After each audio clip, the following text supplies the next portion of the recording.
Deputy Warden Trevor Cunningham, you have the floor. So I'll move that Municipality District Yarmouth approve the request for $50,000 for the design stage draw Area 1 ice surface replacement project. Okay, Sorry, Mr. Chair, just for clarification before it gets seconded, it would be the municipal share of $50,000. So $19,333. all right, motion on the floor, seconded by Councillor Daniel Muse. Any discussion on that?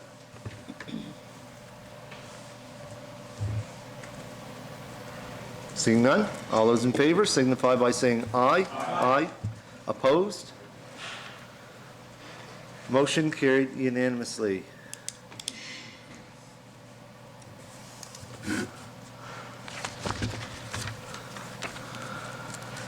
Moving on, 8.1.2, the MCA Code of Conduct Investigation Services.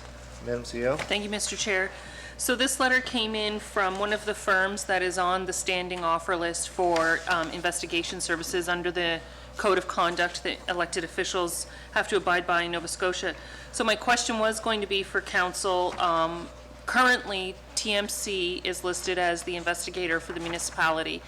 When that appointment was made, at the time, council understood that there would be a list being made available, and council could revisit their decision around the appointed investigator at that time. Since the agenda package was released, actually just earlier this morning, there has been some correspondence from the province, which I have not had time to review and ask some questions on.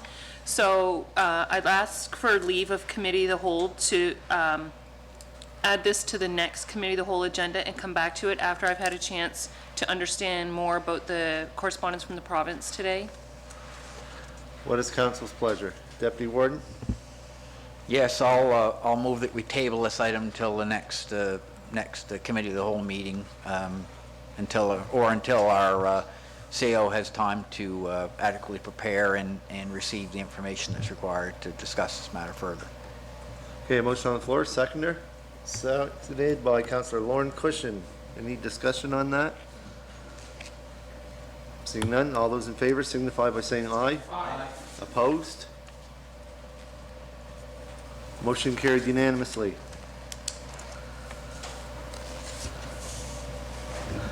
Item 8.2, correspondence for information. We have in front of us 9 pieces of information.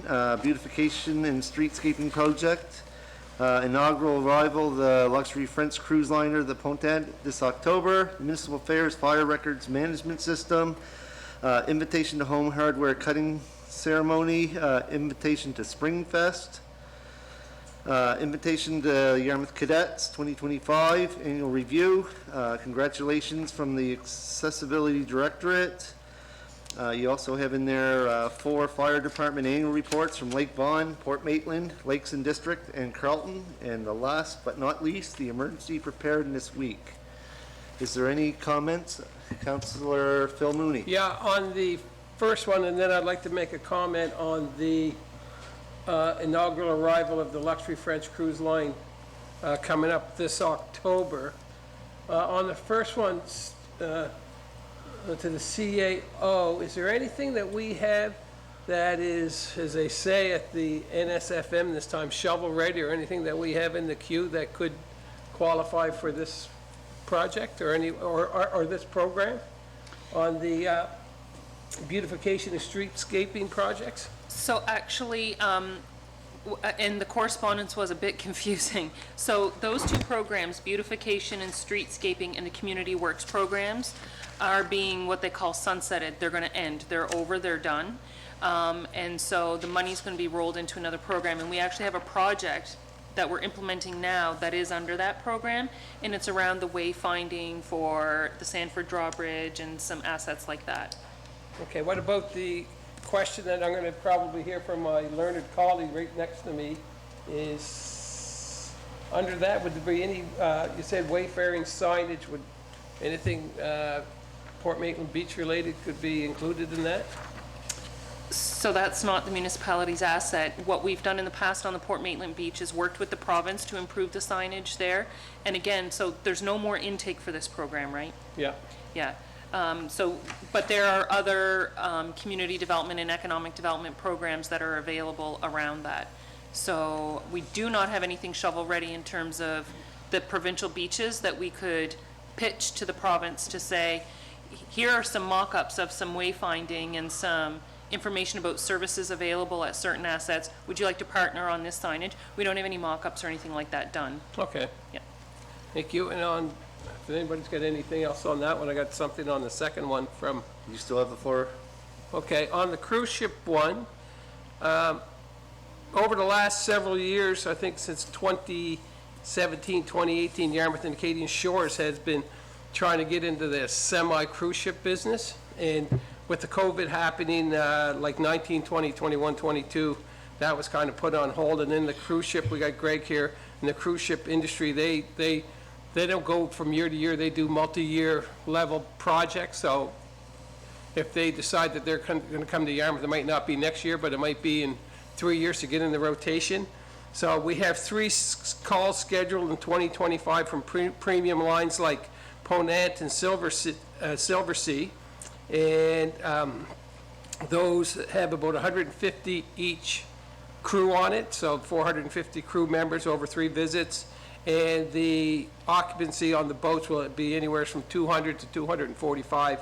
And they'll be spending about $113,000 on shore for a few hour visit. So for the economic impact over 2023 to 2027, it's going to be about $351,000.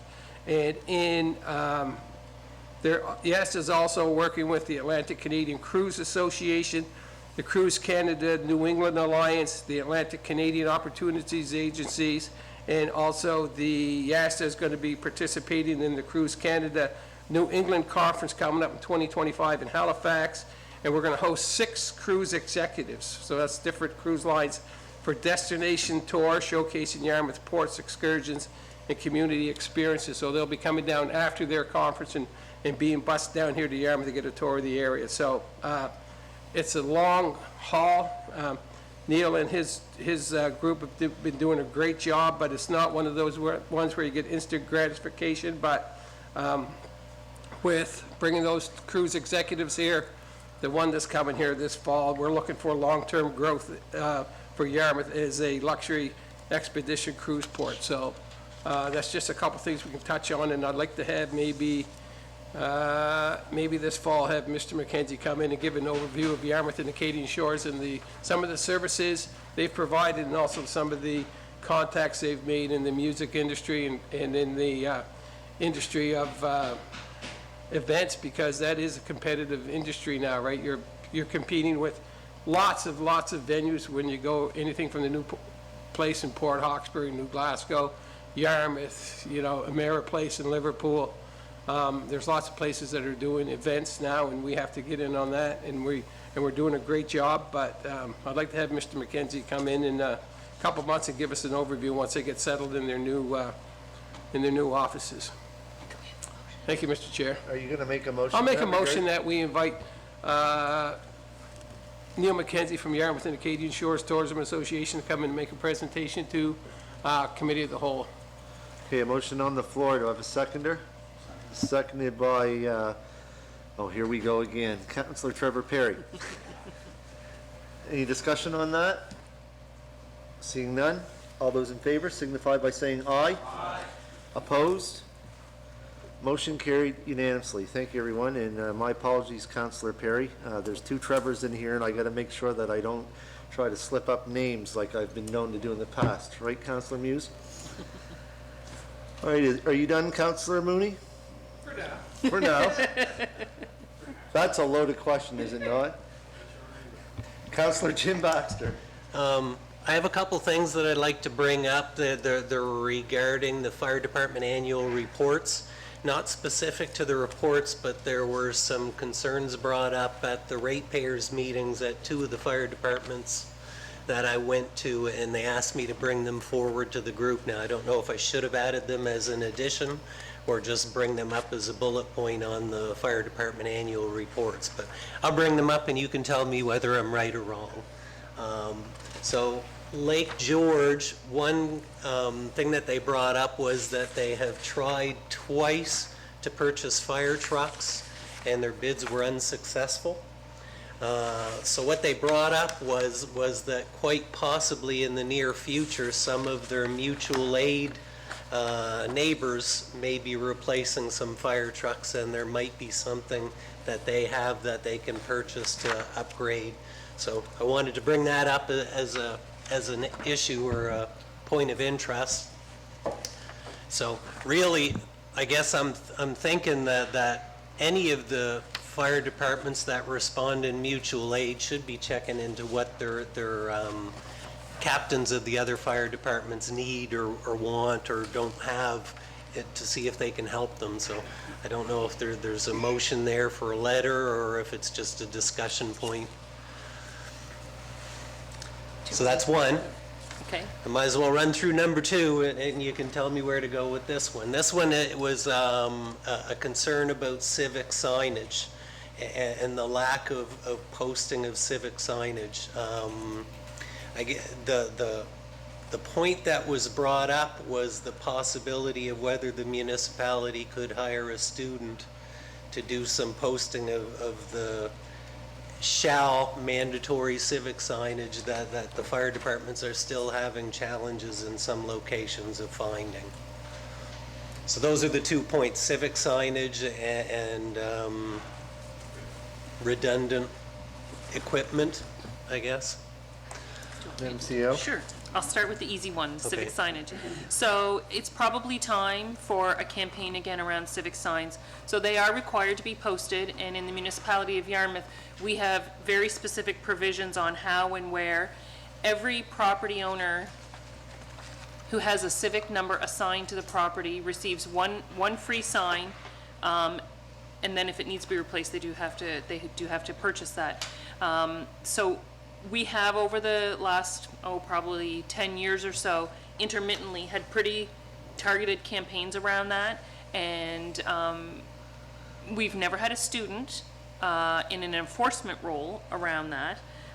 It's a bit late in the game to think about a student position for this summer, but having said that, what we find is when we do an awareness campaign around it, we do see an uptick in the orders in the development office for the signs, so we do see improvements.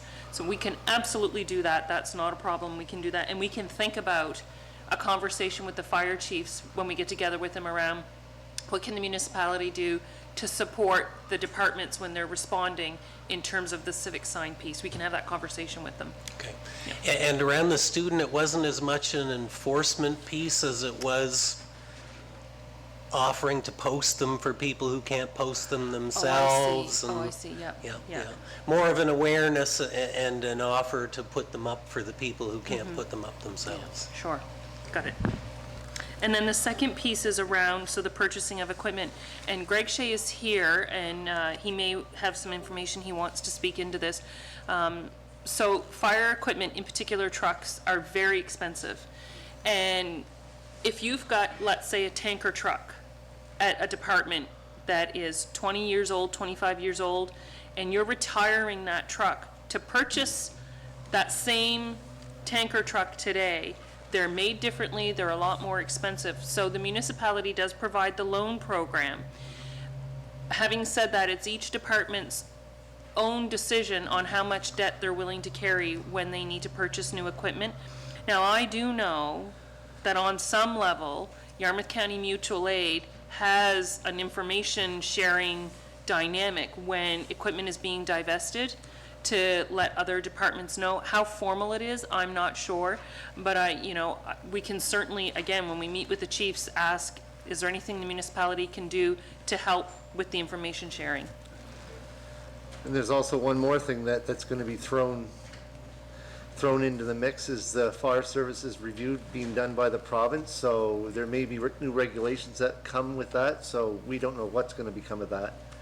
We've had that in previous correspondence and in some of our meetings, so there's a whole bunch of balls up in the air, so to speak, in that regard. So we'll see what happens, and the CEO is correct in asking the chiefs if there's something that we could do, or if there's anything done through mutual aid. And actually, I do attend the mutual aid meetings quite regularly. I did miss the last one, but I plan to attend the next one. It's usually held at Lake Vaughan Fire Department, and actually, what I should do for all the council is the next one that's going on, maybe I should send the invite out. It's open to the public, so just to go and observe and see what some of the issues they are talk about, because fire civic signs for location of properties is always on their agenda. And also equipment and training is another big thing that keeps coming out, so, yeah. Councillor Phil Mooney.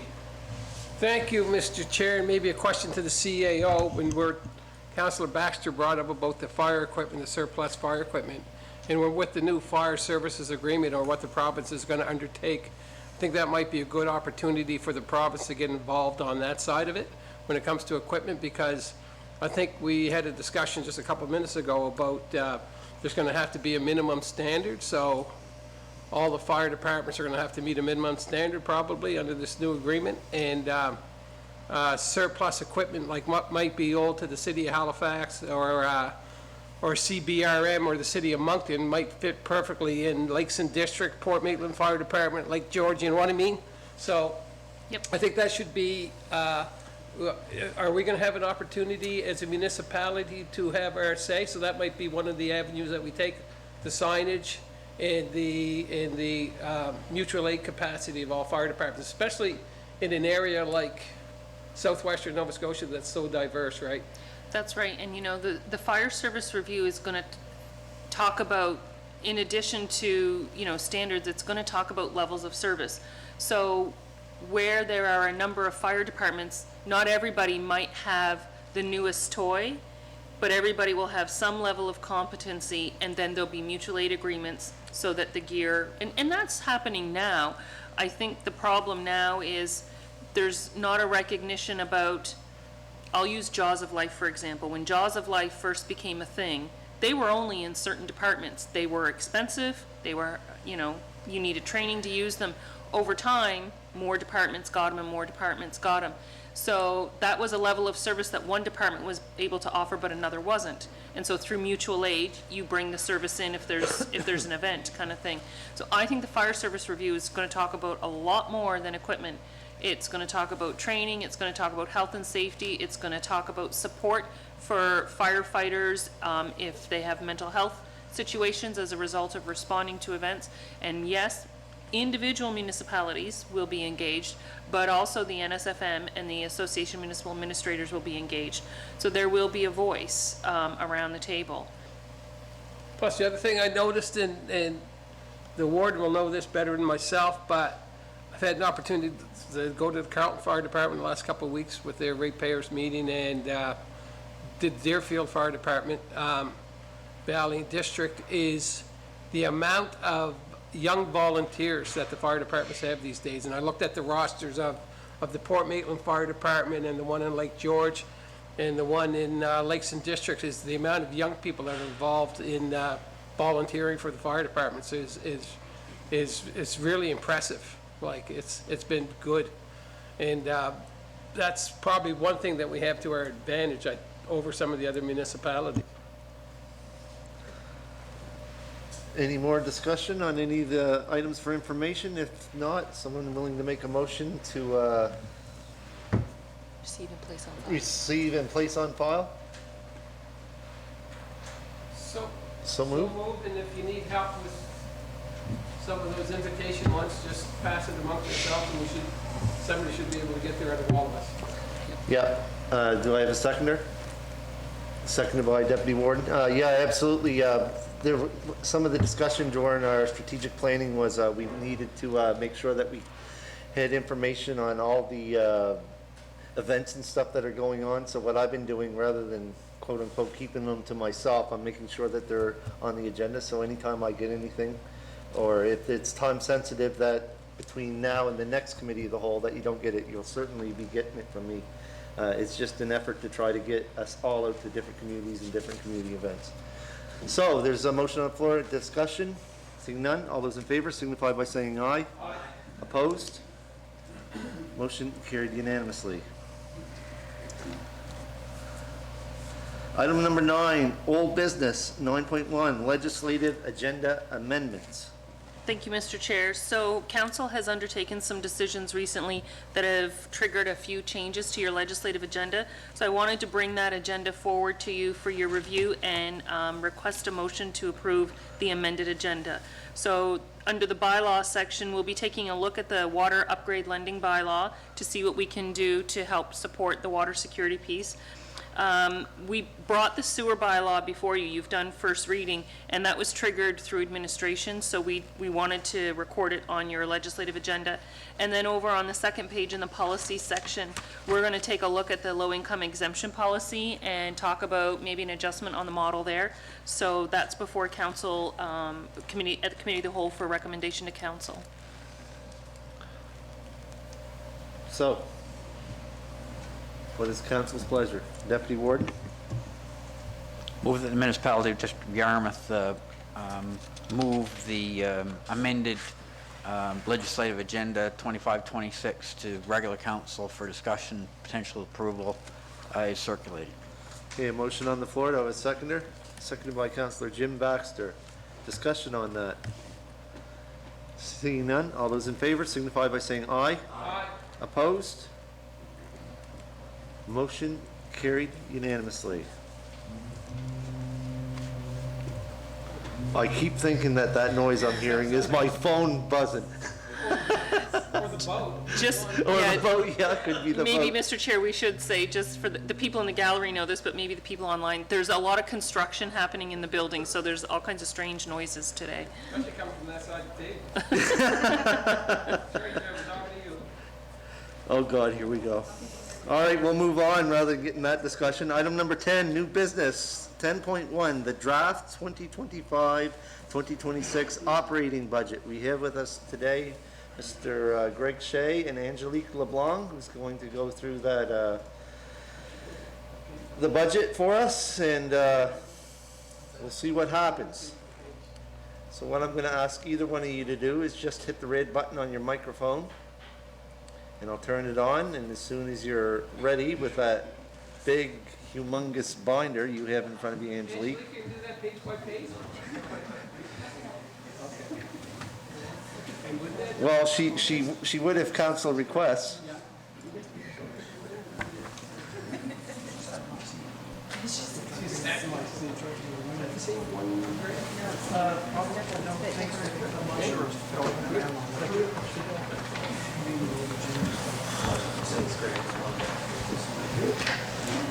All right, council, what you have in front of you is the draft budget. We're going to have Angelique and Greg go through it with us. This is a accumulation of a whole bunch of work that we've done over the past month and a half, and staff has been doing since, I think, the beginning of the year, maybe a little bit earlier than that, to try to put forward a budget in front of us. And what I'm going to do is I'm going to turn over the floor to either one of you. Just turn your microphone on. So Mr. Shea or Ms. LeBlanc, you have the floor. Thank you, Warden and Council. Good evening. Greg, do you just want to turn this for the people online so they can hear you? Thank you, Council. I mentioned thank you to Council and Warden, and I just wanted to start out by saying that I'm handing this over to Angelique. So you know that she's succeeding me as Director of Finance in the next few months. So she's been on board here now for a few months and consuming more and more of the duties and roles, and part of that is presentations to Council, working with Council, and things of that nature. So we're going to continue along the path that we've started on in order to bring her up to speed. And tonight she's going to walk through the operating draft budget for you for 25-26. So you can go ahead. Thank you. Good evening. We'll start on page 1 with the tax revenue. So the total assessable property is $14,106,759. The next section, total special assessments, is $293,263. Total business property is budgeted at $376,559. Then we have total other revenue, other taxes of $464,080. For a total tax revenues of $15,440,661. If we move on to the next section, so grants in lieu of taxes, the total budgeted is $38,000. Total services to other governments is budgeted at $683,699. Other revenues from own sources is budgeted at $1,344,618. The unconditional transfers from other governments is budgeted at $169,742. Then we have the total conditional transfers from provincial and federal governments at $560,570. The total other transfers is at $100,000, and the total non-tax revenues is at $2,896,629, for a total revenue budgeted at $18,137,290. If we move on to the expenditure side, the first kind of section is the general government services. So in here, we have total legislative of $472,986. The general administration is budgeted at $1,575,891. The total financial management is $148,335. Total taxation is at $376,216. Other total general government services is budgeted at $401,184. So the total general government services is budgeted at $2,974,612. If we move on to the next section, protective services. So our RCMP cost is $1,560,592. Total fire protection is budgeted at $2,067,091. Total emergency measures is budgeted at $60,373. Other protective services is budgeted at $512,176. And then total animal and pest control at $29,745, for a total all protective services of $4,229,977. On to the next section, we have the transportation services. So total road transport at $558,838. Street lighting for $85,000. Public works at $677,893. And total transportation and public works comes in at $1,321,731. Environmental health services is budgeted at $2,137,216. Total public health and welfare is budgeted at $121,628.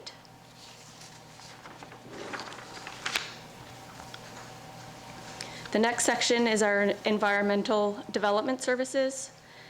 So total environmental planning is budgeted at $45,802. Total industrial parks is at $88,475.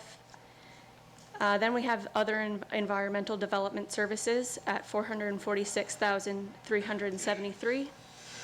So total environmental development services at $580,650. The next section is recreation. So we have total recreation services at $1,061,924. Total cultural and heritage is at $133,067. So we have a total recreation and culture expense of $1,191,991. If we move on to the next section, is fiscal services. So we have a total interest on long-term debt of $17,427. Total principal on long-term debt of $100,000. Transfers to own reserves for a total of $1,642,000. And then conditional transfers to other governments of $782,611. We have a little extraordinary and special items of $25,000 for a total fiscal services budget of $5,567,038. So your total expenditures for the 2025-26 year is $18,127,843 for a surplus of $9,447.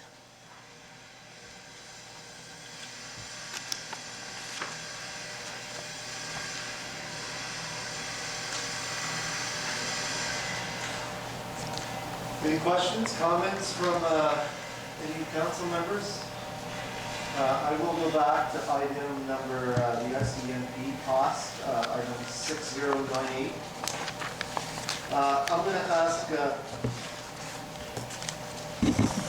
I'm sorry if no one heard me. I'm going to go back to RCMP costs, item number 6098, the RCMP Protective Services. As we all know that council has passed a motion to increase the staffing level at the RCMP. Does that include the full year, or the full staffing for the full year, or does it just include a partial amount? Because obviously the members have to come from dispatch or anything like that. So does that figure there include the salaries for both new members? Yes, it includes the salary for both, 50% of both, so our share, and then we've provisioned that they'd only start partway through the year, so we've only budgeted for 50% for this year. Okay, thank you. And the Nova West Business Park, that's a new item number 11250. I had it here, and there it was gone. The interest, as we all know that council passed a motion to expand the Nova West Business Park, and it's been on the news. So what's that $16,806 for? Because that's a new line item for it. Is that for the money that we're going to be borrowing, just the interest on that loan? That's correct, yeah. So the debenture would only begin likely in September. It's semi-annually, so we'd likely only debenture in September, so we've only provisioned interest for part of the year. Yes, that's right. We haven't debentured yet for that improvement on the business park. That's the only questions that I have so far. Is there any other questions of council members? Deputy Warden. Right, I mean, we've got several areas where there's been some cost increase. Solid waste management, RCMP, and fire protection.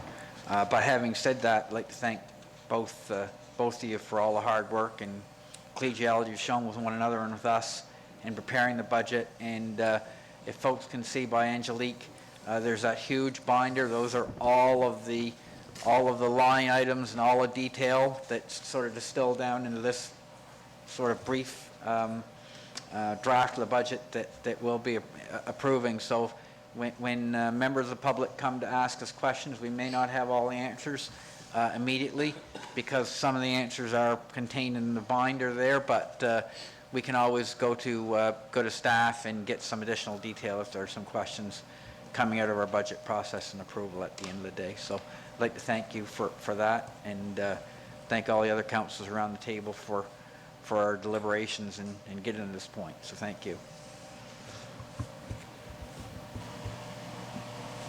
Councillor Phil Mooney. Thank you, Mr. Chair.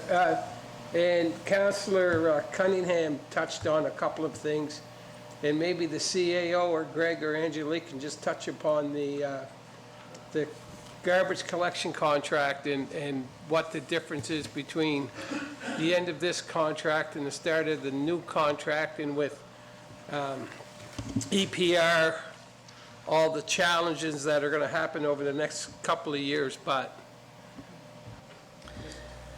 Sure, I can start, and my colleagues can help fill in any gaps that I might leave. So just for a little context, the municipality signs multi-year contracts with the firms who pick up the solid waste at the end of driveways. We call that the curbside collection contract. And so the contract ended on March 31st of this year, and the municipality went to the marketplace to procure the services for another contract period. We offered up 7 years this time to try and improve stability for a longer period of time. There are not a lot of vendors in the marketplace who have the capacity to deliver that service to the municipality. And there, to Councillor Mooney's point, there are significant changes coming in terms of the private sector being responsible to pay for the handling of paper and packaging products. And so there's going to be a little bit of a change in terms of who's responsible for what. Long story short, the municipality experienced approximately a 100% increase in the price. So last year it was just over $500,000 to have the organics, the residuals, and the blue bags, the recyclables picked up. The contract for this year will be almost $1.2 million. If the municipality decides to approach the collection of blue bags differently, there will be an adjustment because the municipality will not be responsible to pay the hauler to pick those up. Another vendor will be responsible for that. And so it's just basically it's a function of a regulatory and legislative decision that the province undertook, trying to assign responsibilities where they need to be. And the standard of care required to manage and handle solid waste is increasing all the time. It's a stewardship issue, and so you're seeing what the marketplace is doing with that in terms of cost for the service.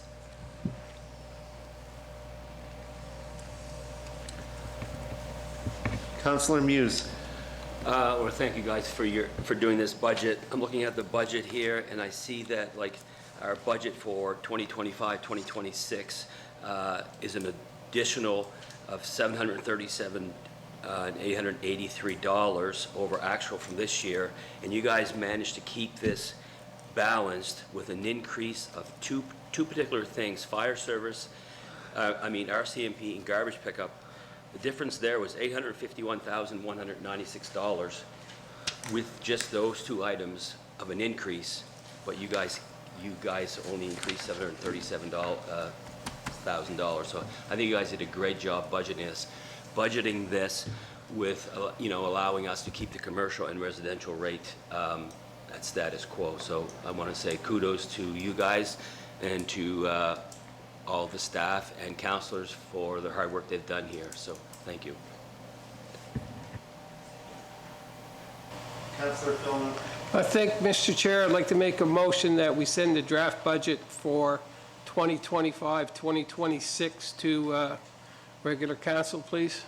Okay, a motion on the floor. Do I have a seconder? Seconded by Councillor Muse. Any more discussion on that?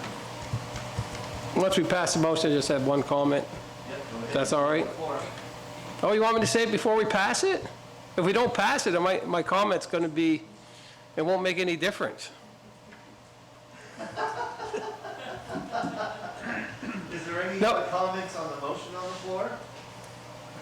Seeing none, all those in favor signify by saying aye. Aye. Opposed? Motion carried unanimously. Councillor Mooney, you had. But no, we're going to speak probably on behalf of all council, and I've had an opportunity to work with Greg since 2008. And even though when I was with the town of Yarmouth, Greg is with the Yarmouth Area Industrial Commission, the Airport Corporation, multiple intermunicipal entities we work together with, and Greg has been nothing but professional. He's been a calming influence. He's never, I know sometimes some of the people around the table might have made Greg a little irritable, but he never showed that side of himself. He let us do all the talking. He gave us all the options, good, bad. He told us what he thought about each one, and then he let council make the decision. So he always gave us the best information. He let us make the decisions, and anything that Greg said was always in the best interest, not only of the municipality of the District of Yarmouth, but Argyle and the town of Yarmouth. So Greg, I know we're not going to see the last of you, so I'd like to thank you on behalf of myself for the last 2008 to 2020, and then missed those 4 years, and then the last year, but I'd like to thank you for your work that you've done. It's been a pleasure to work with you, and you've been nothing but professional, and you kept me in line most of the time. So when Angelique got the job, Greg, did they put up the white smoke like they did the Pope today, or is it just, or is that just a burn barrel out somewhere else? No, we're a little bit more sectoral here. We don't do those types of things. We try to keep agnostic about those types of things and just be low profile. But thank you very much for the kind words. Yeah, the only time you had any peace was between 2020 and 2024, correct? Yeah. Pretty much, right? It's up to Angelique now. All right. Thanks, everyone. Thank you.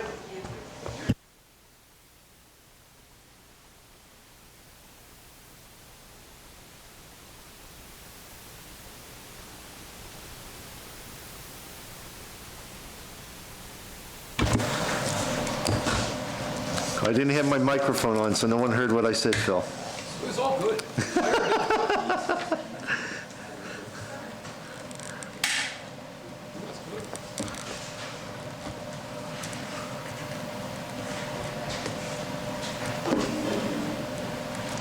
All right, there's no people for public comments, so item number 12, in camera, I need a motion to go, for a 5-minute recess. Moved by Councilor Phil Mooney, seconded by Councilor Lauren Cushion for a 5-minute recess, and we'll convene for 3 in-camera meeting agenda items. All those in favor signify by saying aye. Aye. Opposed? Motion carried unanimously. Thank you, everyone.